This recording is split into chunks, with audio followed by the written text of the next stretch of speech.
দেখো আমি 3 পিস ভেটকি মাছের পেটি নিয়ে নিয়েছি। মানে পেটি মানে ওই গাদা পিসগুলো নিয়ে নিয়েছি, রিং পিসগুলো। এইগুলোতে আমি হলুদ আর নুন, হলুদ আর একটুখানি তার সাথে তেল দিয়ে দিয়েছি, যাতে এই মশলাগুলো ভালো মতন এর গায়ে লেগে যায়। দেখো আমি 3টে পিস নিয়ে নিয়েছি।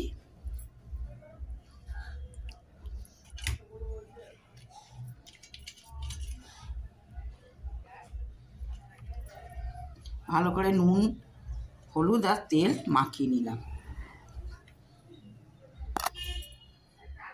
তোমরা কেমন আছো? আমি তো ভালো আছি। তো আজকে দাঁড়াও, তোমাদের একটু দেখিয়ে দিই। আমার বিছনার অবস্থাগুলো দেখো খালি। আজকে তো জানো সরস্বতী পুজো, হিসেব মতন আজকে কালকে দুদিনই আছে।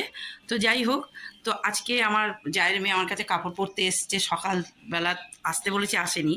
এখন এসে যা কাণ্ড করে গেছে, বিছনা টিছনা, আমার কিচ্ছু হয়নি। ওকে শাড়ি পরাতে এতক্ষণ সময় লাগে, বাচ্চা তো, তো শাড়ি পরতে একটু সময় লাগে।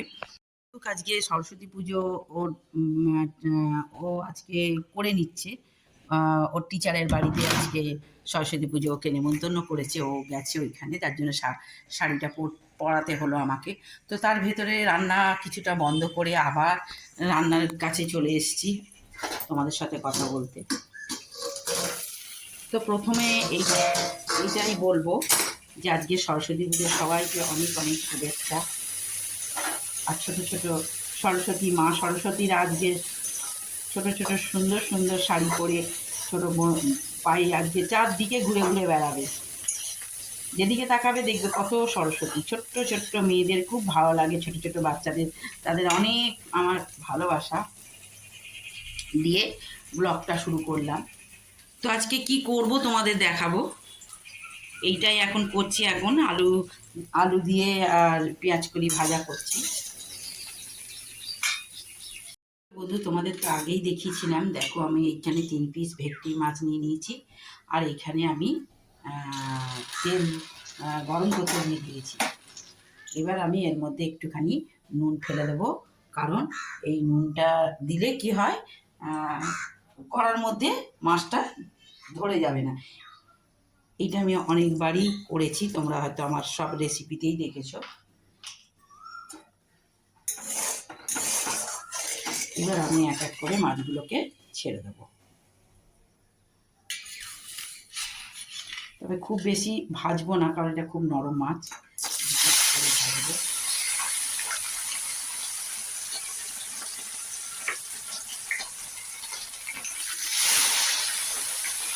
তো এই মাছগুলো এবার ছেড়ে দিয়েছি, এবার মাছগুলো আমি ভাজতে থাকি, তারপর আবার তোমাদের কাছে ফিরে আসছি।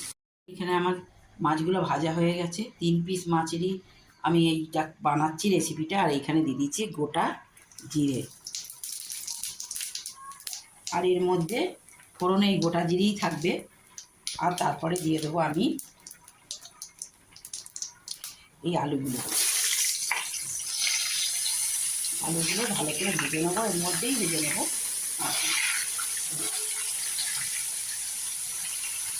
3 পিস মাছে আমি একটা বড় সাইজের আলু দিয়েছি, সেইটাকে এরকম সরু করে কেটে নিয়েছি। এখানে দেখাচ্ছে মোটা মোটা, একটু চড়া চড়া লাগছে, কিন্তু আলুগুলো একটু সরুই আছে। সরু সরু করে আলুগুলো কেটে নিই। একটা বড় আলু দিয়ে এটা বানাচ্ছি। দেখো আমার আলুগুলো ভাজা হয়ে গেছে। এর মধ্যে কপি দিয়েও করা যায়, আমি শুধু আলু দিয়েই বানাচ্ছি। কপি দিয়েও ভেটকি মাছের ঝোল হয়। আর এই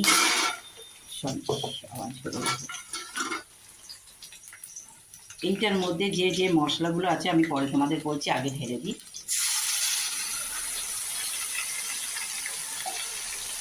এইটার মধ্যে আছে আদা, রসুন, পেঁয়াজ বাটা আর কাঁচা লঙ্কা বাটা।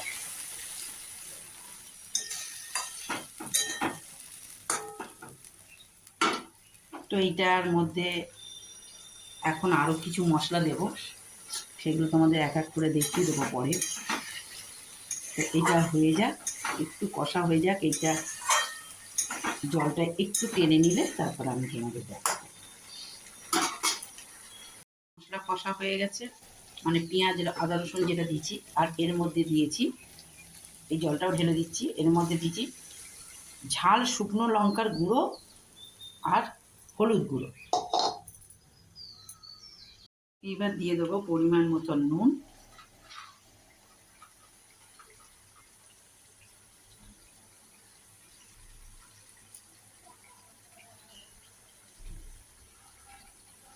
আর একটু দিয়ে দেবো টক দই। এই যে 1 চামচের মতন টক দই দিয়ে দিলাম। গ্যাসটা আস্তে করে রেখেছি, টক দইটা ফেটে যেতে পারে, না আস্তে করে দিয়েছি। এবার একটু ফেটে দেবো, আর একটু কষে নেবো, আর দেবো আরেকটা মশলা, সেটা তোমাদের দেখাচ্ছি। আমি একটা ভাজা মশলা করে রেখেছি, সেই মশলাটা দেব।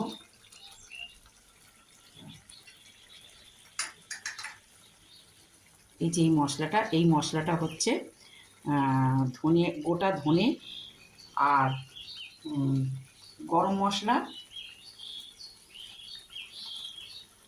মধ্যে দালচিনি আছে আর এলাচ আছে,